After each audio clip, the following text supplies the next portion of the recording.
So now we shall look at low temperature thermal power generation. So basically what happens, we have seen in an earlier discussion that there is something called solar ponds, okay, where the sunlight comes, and in the solar pond in the bottom layer we will have salt, so that the solar energy is trapped in the bottommost layer, and that becomes hot, say around 60 to 70 degrees centigrade. Okay. So now the heat energy is in the bottom part, and thus what we do, we will take the heat from the bottom part,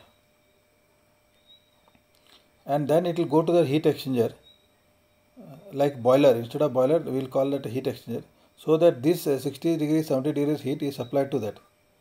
And normally water will not boil at 60-70 degrees centigrade at the atmospheric pressure. So here instead of water we will use a low temperature organic Rankine cycle turbine. So we will use a fluid which will boil at lower temperature, say 30-40 degrees centigrade, and that vapor will be passed on to the turbine, and the turbine is rotated. Okay, so that is why it is known as low temperature organic Rankine cycle turbine. This harnesses the pressure differential created when the low boiling point organic fluid or gas is boiled by the heat from the pond via heat exchanger and cooled by a condenser to drive a turbine to generate electricity. The conversion efficiency of this Rankine cycle, organic Rankine cycle, is around 5 to 8% only. Now you can see here a low temperature thermoelectric power production scheme solar pond is shown schematically here. The energy obtained from the solar pond is used to drive a Rankine cycle heat engine. Hot water from the bottom level of the pond is pumped to the evaporator where the organic working fluid is vaporized. Okay, we can call it evaporator, heat exchanger, boiler, whatever it is. The vapor then flows under high pressure to the turbine where it expands and work thus obtained runs an electric generator producing electricity. The exhaust vapor is then condensed in a condenser and the liquid is pumped back to the evaporator and the cycle is repeated. You can see here, just here, the solar pond is given. So actually this diagram also is wrong. The hot brine will come from the bottom, not in the center as shown here, because there in the middle zone it is not hot. It is hot only in the bottommost zone. Okay, so hot water or brine, it is called brine because this solution has got salt in it, high concentration of salt, that is why it is called as brine. Salt water is known as brine. So this salt water is pumped into the heat exchanger. We can call it a evaporator also because the liquid is evaporated, and it is also called a boiler. And from that again it goes back to the solar pond itself. The hot brine is taken from the bottom part and sent back to the bottom part. There will be a pump for that.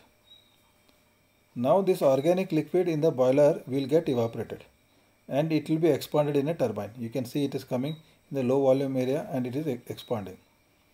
And after when it expands, the turbine rotates, and because the turbine rotates, the generator rotates and it produces electrical energy. The expanded vapor is sent to the condenser where it rejects heat. Okay, it rejects heat and gets converted into liquid, and that liquid is again pumped back to the boiler or evaporator. So this is called as organic Rankine cycle turbine, and this is solar pond electrical plant.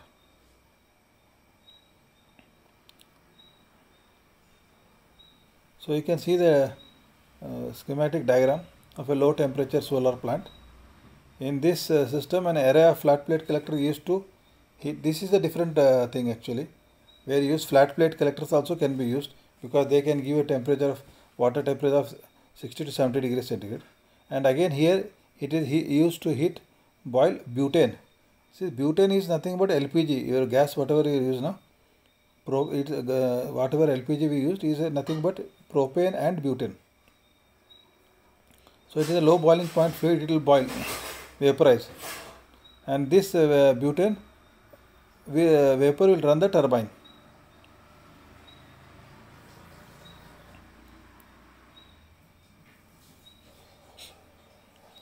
So when the turbine is rotated, here in the earlier case we have seen that we produce electricity. The rotation of the turbine can also be used to operate a pump, water pump, for irrigation purpose.